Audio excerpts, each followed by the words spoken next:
இப்படி ஒரு நிகழ்வில் எடுத்து உரைத்து மக்களின் செவிகளுக்கு கொண்டு சேர்க்க வேண்டும் என்பது நம் தானை தலைவர் அவர்களின் கட்டளையாகவும் வேண்டுகோளாகவும் ஏற்று இன்று உங்கள் முன் எடுத்துரைக்குள்ளேன். அதாவது தமிழ் மொழியில் இல்லாத சுவையும் இல்லை, தமிழ் மொழியில் இல்லாத சொற்களும் இல்லை. கோபம், உவகை, நகை, அன்பு, பாசம், பரிவு என்று அத்தனையும் வெளிப்படுத்த ஒரு மொழி உண்டென்றால் அது தமிழ்தான். எடுத்துக்காட்டாக முதலில் பாஜக அரசிலிருந்து நான் துவங்குகிறேன். அதாவது பாராளுமன்றத்தில் நம் நாடாளுமன்ற உறுப்பினர்கள் ஏதோ ஒரு கேள்வியை, நியாயமான கேள்வியை கேட்டுவிட்டால் நம் மதிப்பிற்குரிய அம்மையார் நிதியமைச்சர் அவர்கள் எதில் பதில் சொல்வார்கள்? இந்தியில் பதில் சொல்ல மாட்டார்கள், தமிழில் தான் பதில் சொல்வார்கள். ஏன்னா அவங்களால கோபத்தை கட்டுப்படுத்த முடியாது. இதுவே தமிழுக்கான ஒரு சிறந்த எடுத்துக்காட்டு. அதாவது கோபமையும் அன்பையும் பாசத்தையும் அடக்க முடியாமல் ஒரு மொழியில் வெளிப்படுத்த உண்டு என்றால் அது நமது தாய்மொழியில் மட்டும்தான். அன்னை மொழியே, அழகார்ந்த செந்தமிழே, முன்னைக்கும் முன்னை முகிழ்ந்த நறுங்கனியே, கன்னிக் குமரி கடல் கொண்ட நாட்டிடையில் மன்னி அரசிருந்த மண்ணுலக பேரரசே, தென்னன் மகளே, திருக்குறளின் மாண்புகளே, இன்னரும் பாப்பத்தே, எந்தொகையே, நற்கணக்கே, மண்ணஞ்சிலமே, மணிமேகலை வடிவே, முன்னும் நினைவால் முடிதான வாழ்த்துவமே. அதாவது அன்னை தமிழை சிறப்பித்து சிறம் வியக்க ஒவ்வொரு பத்தியிலும், ஒவ்வொரு வரையிலும், ஒவ்வொரு எழுத்திலும் தமிழை சிறப்பித்துக் கொண்டுதான் உள்ளார்கள். முதலில் இந்தியை கட்டாயமாக திணித்த போது 14 வயது சிறுவன் புலி கயல் வில் பொறித்த தமிழ் கொடியை ஏந்தி மாணவர்களை அணியாக திரளச் செய்து ஊர்வலமாக சென்று இந்தியை எதிர்த்து போராடுகிறார். எப்படி போராடுகிறார்? ஓடி வந்த இந்தி பெண்ணே கேள், நீ தேடி வந்த கோலையுள்ள நாடு இது அல்ல என்கிறார். அது சொன்னது வேற யாரும் இல்லை, நம் உயிருக்கு நிகரான முத்தமிழறிஞர் ஐயா கலைஞர் அவர்கள் தான். முதல் மொழிப்போர் தொடங்கி மாணவர் போராட்டமாக 2ஆம் மொழிப்போர் தொடங்கி இன்று 3ஆம் மொழிப்போருக்காகவும் விதைத்துக் கொண்டுதான் இருக்கின்றது இந்த ஒன்றிய பாஜக அரசு. ஒன்றிய பாஜக அரசு இந்திய அரசு என்பதை நாளடைவில் இந்திய அரசு என்று மாற்றிக்கொண்டாலும் அச்சமில்லை, அதற்கு சந்தேகமும் இல்லை. அப்படி ஒரு நிலைமை வந்துவிடக் கூடாது என்றுதான் நம் தானை தலைவர் இந்தியை எதிர்த்து ஏன் நாம் போராடுகிறோம் என்ற முதல் கருத்தை உங்களிடம் சேர்க்க வேண்டும் என்று வலியுறுத்துகிறார். இந்தி திணிப்பு, முதலமைச்சர் அவர்கள் கூறுகிறார்கள், நாங்கள் மொழிக்கு எதிரானவர் அல்ல. அதே போன்று ஒரு மொழி, ஒரு இனம், ஒரு நாடு அழிய வேண்டும் என்றால் அதன் தொடக்கத்தில் அந்த மொழியை அழிக்க வேண்டும். அந்த மொழியை அழித்தால் அந்த இனம் அழியும், அந்த இனம் அழிந்தால் அந்த நாடு அழியும், அந்த மாநிலம் அழியும். அதற்காகத்தான் முதலில் நம்முடைய தமிழ்நாட்டு ஆளுநர் ஆர்.என். ரவி, மதிப்பிற்குரிய ஆளுநர் ஆர்.என். ரவி அவர்கள் நம்முடைய தமிழ்நாட்டின் தமிழ்தாய் வாழ்த்தில் திராவிடம் என்ற பெயர் வருவதனாலே அதை ஏற்றுக்கொள்ளாமல் தமிழ்தாய் வாழ்த்து பாடிக்கொண்டிருக்கும் போது அவையை விட்டு வெளியேறுகிறார். இந்த அளவிற்கு ஒன்றிய பாஜக அரசு நிகழ்த்தி கொண்டிருக்கிறது. ஒரு சின்ன நகைச்சுவையான ஒரு கதை. அதாவது அவரை போட்டா துவர முளைக்கும், துவர போட்டா அவரை முளைக்கும். அப்படி ஒரு நாட்டுல ராஜாவோட மக அடி இல்லாத குடத்தை எடுத்துட்டு போய் குடமில்லாத கரையில தண்ணி மோக்குறாங்க. அப்போ தலையில்லாத மானு வேறே இல்லாத அருகம்புள்ள மேயுது. அதை கண்ணே இல்லாத குருடம் பார்த்துட்டு காலே இல்லாத முடவங்கிட்ட சொல்றான், அவன் தோட்டாவே இல்லாத குண்டை துப்பாக்கி எடுத்து மானை சுடுறான். அந்த குண்டு மான் மேல படாம மான் வயிற்றுக்குள்ள இருக்கிற குட்டிக்கு பட்டு குட்டி செத்து போயிருக்கு. அந்த குட்டிய கையே படாம எடுத்து அறுத்து சமைச்சு சாப்பிட்டு அந்த தோலை காலே இல்லாத பந்தல்ல காய போடுறான். அதை கழுத்தே இல்லாத பருந்து தூக்கிட்டு போகுது. அந்த பருந்த காலே இல்லாத முடவன் துரத்திட்டு போறான். அப்ப கண்டங்கத்திரி முழு காலில ஏறி தலையில மேல வந்துருது. என்னடா இப்படி ஆயிடுச்சு, சரி வைத்தியர்கிட்ட போலான்னு போறாங்க. வைத்திய வைத்தியம் சொல்றாரு, ஆலமர, அரச மர, புங்க மர, புருஷ மர வேற புடுங்கி கையே படாம சுத்தம் பண்ணி நாக்கே படாம நக்குடா, இதுதான் முதல் நாள் வைத்தியம் அப்படின்னு சொல்றாரு. அடுத்தது கண்டங்கத்திரி முள்ள புடுங்கி உரல குப்பரை போட்டு இடிச்சு சாப்பிடுடா, இதுதான் இரண்டாவது நாள் வைத்தியம் அப்படின்னு சொல்றாரு. இப்படி ஒரு வைத்தியத்தை சொன்ன வைத்தியருக்கு ஏதாவது செய்யணுமே அப்படின்னு நினைச்சு அடியே இல்லாத படியை எடுத்து ஓட்ட சாக்கில 9 மூட்டை உளுந்து அளந்து சக்கரமே இல்லாத வண்டியில ஏத்தி நொண்டி வண்டியோட்ட குருட வழி சொல்ல அந்த வண்டி எப்படி போகுதுன்னா அப்படியே இங்க கட் பண்ணிட்டு இன்னைக்கு இந்த கரண்ட் சினாரியோக்கு வாங்க.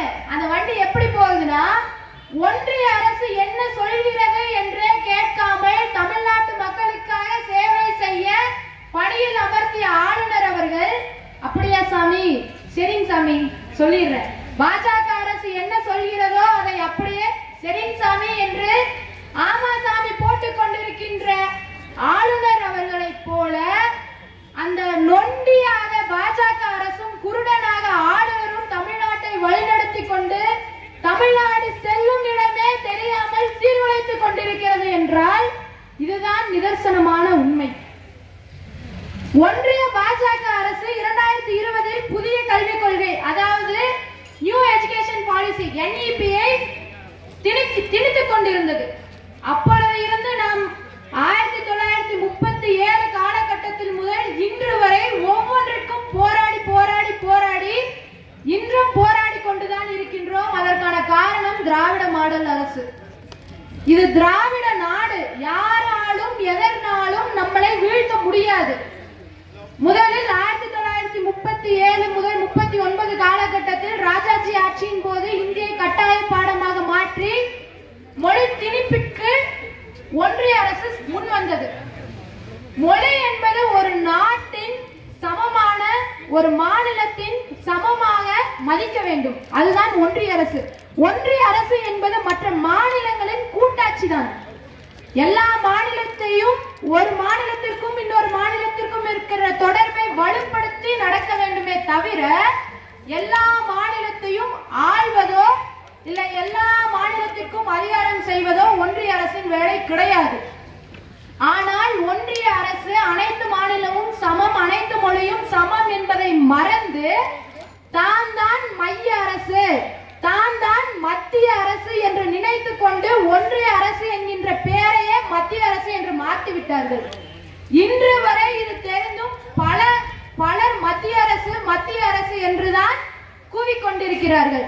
ஆனால் இந்த ஒன்றிய அரசு ஒரு மக்களின் அடிப்படை தேவை என்ன என்பதையே சிந்திக்காமல், கருதாமல், அவர்களின் மாநிலத்தை முன்னெடுக்க என்ன தேவை என்பதையும் சிந்திக்காமல் அடுத்த மாநிலத்தை எப்படி கெடுக்க வேண்டும் என்பதை பற்றியே சிந்தித்து ஆட்சி செய்து கொண்டிருக்கிறது என்றால் இதுதான் நிதர்சனமான உண்மை. எடுத்துக்காட்டாக, ஒரு மாநிலத்தின் வலிமை அந்த மாநில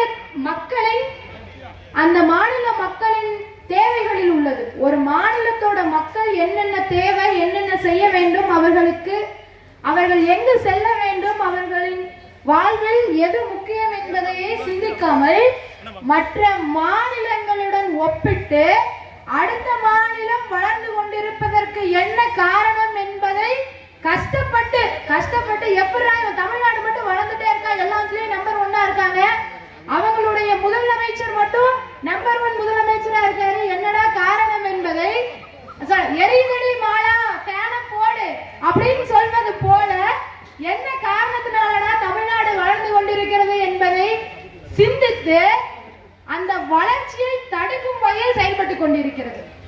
அதனால்தான் மும்மொழி கொள்கையை திணித்துக் கொண்டிருக்கிறது. 1950 காலகட்டத்தில் தொடங்கிய மொழிப்போர், 2ஆம் மொழிப்போர் பயணித்து இன்று வரை நடந்து கொண்டிருக்கிறது என்றால் நம்முடைய திராவிட முன்னேற்ற கழகத்தின் முன்னோடி நம்ம அண்ணா பெரியார் அவர்கள் திருச்சிராப்பள்ளி ரயில் நிலையத்தில் முதலில் ஹிந்தியில் எழுதப்பட்டிருக்கிறது, அடுத்தது தமிழில் எழுதப்பட்டிருக்கிறது, அடுத்தது ஆங்கிலத்தில் எழுதப்பட்டிருக்கிறது. அந்த ஹிந்தியை அழித்து தமிழ்நாட்டிற்குள் தமிழை முதல் மொழியாக முதலில் எழுதப்படவே பெரும் போராட்டம் நடத்தப்பட்டிருந்தது. அப்படி நடத்திதான் அந்த இந்தி திணிப்பு போராட்டம் ஒரு முடிவுக்கு வந்தது. இன்றும் இதே போன்று ரயில் நிலையங்களில் பல இடத்தில் இந்தியை அளிக்கப்பட்டாலும் அறிவுபூர்வமாக கேள்வி எழுப்பியுள்ளார்கள். அதற்கு ஆக்கப்பூர்வமாக நம் தளபதியார் பதிலும் அளித்துள்ளார்கள். அதாவது இப்படி நீங்க ஹிந்தியை அழிச்சிட்டீங்கன்னா எப்படி ஹிந்திக்காரன் பேசுவான், எப்படி ஊர் பேரை தெரிஞ்சுக்குவான், எப்படி கக்கூஸ் போவான், அப்படி என்று கூட பாஜக ஒன்றிய அரசு கேள்வி எழுப்பியுள்ளது. கடந்த 2-3 நாட்களுக்கு முன்னாக சின்னியம்பாளையத்தில் ஒரு கருத்தரங்கம் நடைபெற்றது. அதில் அழகாக நம்ம தோழர் இந்திரகுமார் தேரடி அவர்கள் பதில் சொன்னார். கக்கூஸ் போறதுக்கு கூட இந்தி தேவையா? அதுலயே பொம்மை வரைஞ்சிருக்குமே, ஆண்னா ஆண் பொம்மை வரைஞ்சிருக்கும், பெண்ணா பெண்ணு பொம்மை வரைஞ்சிருக்கும், இதற்கு கூட இந்தி படித்துக் கொள்ள வேண்டுமா என்று சரமாரியாக கேள்வி எழுப்பினார். ஆனால் அவர்கள் கேள்வி எழுப்பதை விட நம் முத்தமிழ் அறிஞர் ஐயா கலைஞர் அவர்களின் வழிவந்த நம் தளபதியார் அவர்களைப் போலவே ஆக்கப்பூர்வமாக ஒரு பதில் சொன்னார். அதாவது இங்கிருந்து நாம் வட மாநிலத்திற்கு சென்றால், நம்ம இங்கிருந்து ட்ரெயின் ஏறி வட மாநிலத்திற்கு போனோம்னா அங்க போய் இது என்ன ஊரு, இங்கிருந்து எந்த பஸ், அங்க பஸ் இருக்கான்னு கூட தெரியல, ஏன்னா அவனுடைய சௌரியத்துக்கு ஆட்சி செஞ்சு கொண்டிருக்கிறாங்க. அங்கு இருந்து தமிழ்நாட்டை பார்த்தாலே அவர்கள் ஆதிக்கம் இங்கு தாங்க முடியவில்லை. ஆனால் அவர்கள் மாநிலத்தில் அவர்கள் ஆதிக்கம் எப்படி இருக்கும் என்று கேள்வியை கேட்டால் சற்று சிந்திக்கக்கூடிய நிலையில் தான் உள்ளது.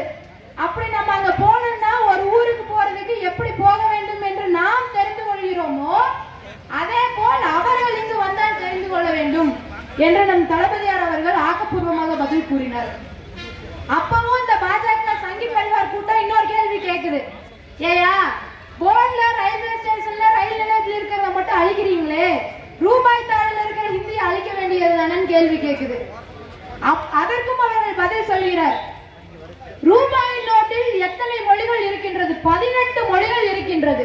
இதுதான் மொழி சமத்துவம். இங்குதான் மொழி மற்ற மாநிலங்களில் சமமானதாக கருதப்படுகிறது.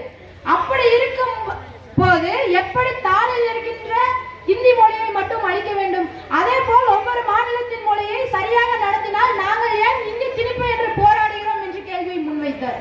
அப்பொழுது அந்த சங்க பரிவார் கூட்டங்களுக்கு எந்த பதிலும் கிடைக்காமல் அடுத்து நம்ம ஒரு கேள்வியை கேட்டா அடுத்து வேற ஒரு கேள்வி, நீ சாப்பிட்டியா அப்படின்னு நான் ஒரு கேள்வி கேட்கிறேன், அதற்கான பதில் சாப்பிட்டேன் இல்ல. திருப்பி நான் மதியம் என்ன சாப்பாடுன்னு கேட்டேன்னா, இப்படித்தான் ஒன்றிய பாஜக அரசு நம் மாநிலங்களிடம் அவர்கள் கேட்கும் கேள்விக்கு நாம் பதில் சொன்னால் அந்த பதிலுக்கு திரும்ப அவர்களிடம் பதில் இல்லாமல் புதியதாக ஒரு கேள்வியை கேட்டுக் கொண்டிருக்கிறார்கள். நம்முடைய முதலமைச்சர் அவர்கள் இதுவரை இந்திய ஒன்றியத்தில் எந்த ஒரு முதலமைச்சரும் 6 நாட்களாக கடந்த 1 வாரங்களுக்காக ஒரு மொழியின் எதிர்ப்புக்கு அவர்களின் மொழியை திணிக்கிறார்கள் என்பதனால் மக்களுக்காக கட்டுரை எழுதி கொண்டு இருக்கிறார்களா என்று கேட்டால் நிச்சயம் இல்லை. ஆனால் நம்மளுடைய தளபதியார் அவர்கள் இன்று வரை 6வது அத்தியாயமாக இன்று வரை முரசொலியில் முதல் பக்கமாக கழக உடன்பிறப்புகளுக்கு கட்டுரை எழுதி இந்தி திணிப்பின் முக்கியத்துவத்தை வலியுறுத்தி கொண்டிருக்கிறார். கடந்த பிப்ரவரி மாதம் 22ஆம் தேதி நம் முதலமைச்சர் அவர்கள் கடலூர் மாவட்டத்திற்கு பல்வேறு நிகழ்ச்சிகளுக்காக சென்றுள்ளார்கள். அப்பொழுது அந்த நிகழ்ச்சியின் போது ஒரு மாநாட்டில் அவர் பங்கேற்கிறார், ஆசிரியர் பெற்றோர் மாநாடு. அந்த மாநாட்டில் அவர் என்ன உரைக்கிறார் என்றால், ஆதாரத்தை காட்டி ஒன்றிய பாஜக அரசு தமிழ்நாட்டிற்கு நிதி தர மாட்டேன், நீங்கள் புதிய கல்விக் கொள்கையும் மும்மொழி கொள்கையும் ஏற்றுக்கொண்டால் மட்டும்தான் நிதி என்று கூறியதனை தரவுகளோடு சுட்டிக்காட்டி ஒரு உரை நிகழ்த்துகிறார். அப்பொழுது அவர் ஒரு உறுதி கொடுக்கிறார். அதாவது 10,000 கோடி நீ கொடுத்தாலும் இந்தி திணிப்பிற்கு உடமையாக இருக்கும் உனது புதிய கல்விக் கொள்கையை நான் ஏற்க மாட்டேன் என்று உறுதியளிக்கிறார்.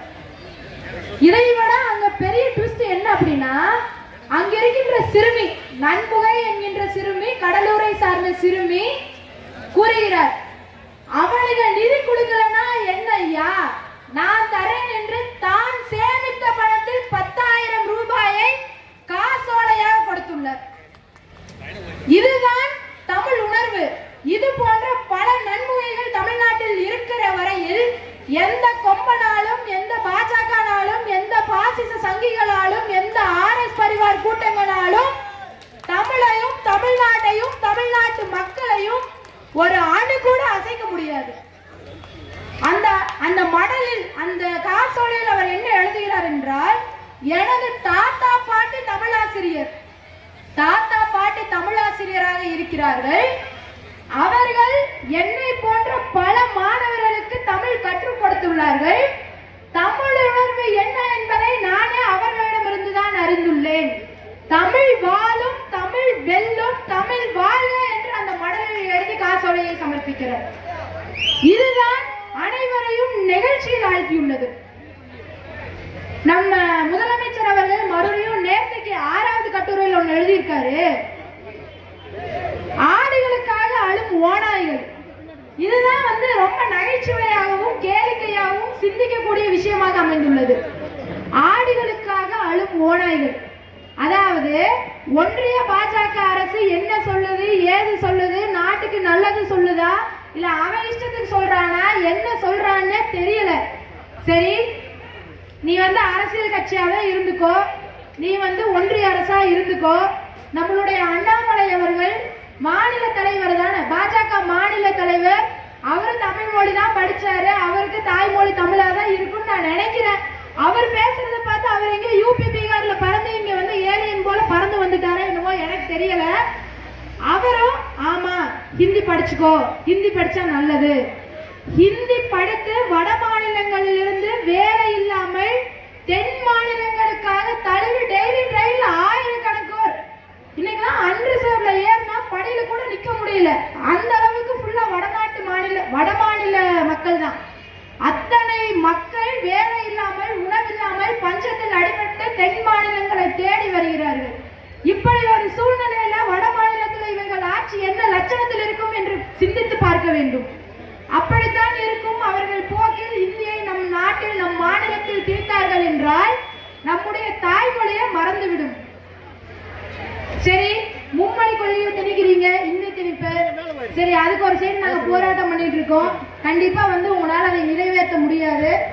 அடுத்தது 2வது, நிதி தரமாட்டீங்க. ஏயா ஜிஎஸ்டில தான் எங்ககிட்ட இருந்த நிதியை புடுங்கிட்டீங்க. 1900கள்ல அவசர காலகட்டத்தை பயன்படுத்தி இந்திய அரசியல் அமைப்பு வந்தப்போ கல்வி என்பது மாநில பட்டியலில் இருந்ததை அவசர காலத்தை பயன்படுத்தி நீங்க பொதுப்பட்டியல் கண்கரண்ட் லிஸ்டுக்கு மாத்திட்டீங்க. சரி, அதை மாத்திட்டு எனக்காவது நல்லது பண்ணலாமே. ஒரு பழமொழி இருக்கு, வயதானவர்களுக்கு எல்லாம் தெரியும், நீ ஊதியம் கொடுக்கலனாலும் பரவாயில்ல, உபத்திரம் பண்ணாதடா அப்படின்னு சொல்லுவாங்க. அது போல நீ எனக்கு நல்லதே பண்ணலினாலும் பரவாயில்ல, எங்கள் போக்கில் எங்கள் மக்களை வாழ விட என்று கேட்கும் அளவிற்கு நம்மளுக்கு வஞ்சகமும் தீங்கும் விளைவித்துக் கொண்டிருக்கிறார் என்றால் மிகையாகிறது. அப்படி கண்கரண்ட் லிஸ்ட்ல மாத்திட்டாங்க. அந்த பொது பட்டியலை வைத்துக் கொண்டு இன்று புதிய கல்விக் கொள்கையின் மூலமாக இந்தி திணிப்பை திணித்துக் கொண்டிருக்கிறது பாஜக ஒன்றிய அரசு. சரி, நீ மத்ததுக்கு தான் நிதி தரமாட்டீர, நிவாரண நிதி தரமாட்டீர, இருந்து வாங்குற காசுக்கு 29 பைசாவை திருப்பி தர்ற, எல்லாம் ஒரு சைடு இருக்கட்டும். ஒரு மாநிலம் வளர வேண்டும் என்றால் அங்குள்ள இளைஞர்கள் முதலில் எழுச்சி பெற்று வளர வேண்டும். அந்த இளைஞர்கள், அதாவது மாணவர்களுடைய படிப்பிற்காக நிதி, மாணவர்களுக்கான நிதியையே நீ கொடுக்காம, நீ சொல்ற கல்வி திட்டத்தை படிச்சாதான் கொடுப்பேன், நீ சொல்ற மொழியை படிச்சாதான் கொடுப்பேன் என்று அங்கும் மாணவர்களின் வாழ்க்கையில் கூட வஞ்சகத்தை நிகழ்த்தி கொண்டிருக்கின்றது பாஜக ஒன்றிய அரசு. அடுத்தது டீலிமிட்டேஷன். டீலிமிட்டேஷன் என்ற வார்த்தை பாதி மக்களுக்கு தெரியாது. இவங்களே நோண்டி விடுறாங்க. இப்படி ஒண்ணு இருக்கு தெரிஞ்சுக்கிட்டோம், இப்படி ஒண்ணு இருக்குட்டு அதுல நாங்க ஒரு அநீதியை விளைவிச்சுட்டு இருக்கிறோம், இப்படி ஒண்ணு இருக்கு நாங்க அதுல வஞ்சகம் பண்ணிட்டு இருக்கோம். அது போன்று டீலிமிட்டேஷன் தொகுதி மறுசீரமைப்புல 25 ஆண்டுகளுக்கு முன்பாக இந்திரா காந்தி அம்மையார் மக்கள் தொகை ஒரு கட்டுப்பாட்டிலேயே இல்ல, ஒரு பக்கம் ஒரு மாதிரி இருக்கு, ஒரு பக்கம் ஒரு மாதிரி இருக்குன்னு ஒரு 25 ஆண்டுகள் தள்ளி போடலாம்னா, இன்று தென் மாநிலங்களில் மக்கள் தொகையை கட்டுக்குள் கொண்டு வந்து, அதாவது தமிழ்நாட்டிலேயே பாத்தீங்கன்னா 7.5 to 8 கோடி மக்கள் தொகை தான் இருக்கு. ஆனா யூபி, பீகார், உத்தரப்பிரதேசல எல்லாம் பாத்தீங்கன்னா 20 கோடியை தாண்டி போயிட்டு இருக்கு. இன்னைக்கு பிறப்பு விகிதம் தமிழ்நாட்டில் 1.2, 1.3 என்று இருக்கிறது. ஆனால் உத்தரப்பிரதேசம், பீகார் போன்ற மாநிலங்களில் பிறப்பு விகிதம் 2.2, போய் கொண்டிருக்கிறது. இப்படி மக்கள் தொகை கணக்கெடுப்பில் மறுசீரமைப்பு நடந்தால் மாநிலங்களவையிலும் மக்களவை உறுப்பினர்களிலும் தமிழ்நாட்டை விட மற்ற மாநிலங்களுக்கு பல உறுப்பினர்கள் அதிகப்படுவார்கள். அப்படி அதிகப்படும் போது என்ன நடக்கும் என்றால் அவர்களுடைய பெருவாரியான மக்களவை எண்ணிக்கை அவர்களிடமே இருக்கும்போது அந்த தேர்தல் எப்படி ஒரு நியாயமான தேர்தலாக நடக்கும் என்ற கேள்வியை சற்று நாம் சிந்திக்க வேண்டும். இறுதியாக ஒன்றை சொல்லிக்கொள்ள விரும்புகிறேன். பெருங்கூற்றுக்கு பின் இறையன மாயும் பல வேடிக்கை மனிதரை போல் வீழ்வேன் என்று நினைத்தாயோ? வீழ்வது நாடாக இருந்தாலும் வாழ்வது என் தாய் தமிழாக இருக்கும், தமிழ் நாடாக இருக்கும், தமிழ் மக்களாக இருக்கும் என்று வாழ்ந்து மறைந்த ஐயா முத்தமிழ் அறிஞர் ஐயா கலைஞர் அவர்களை வணங்கி விடைபெறுகிறேன். நன்றி.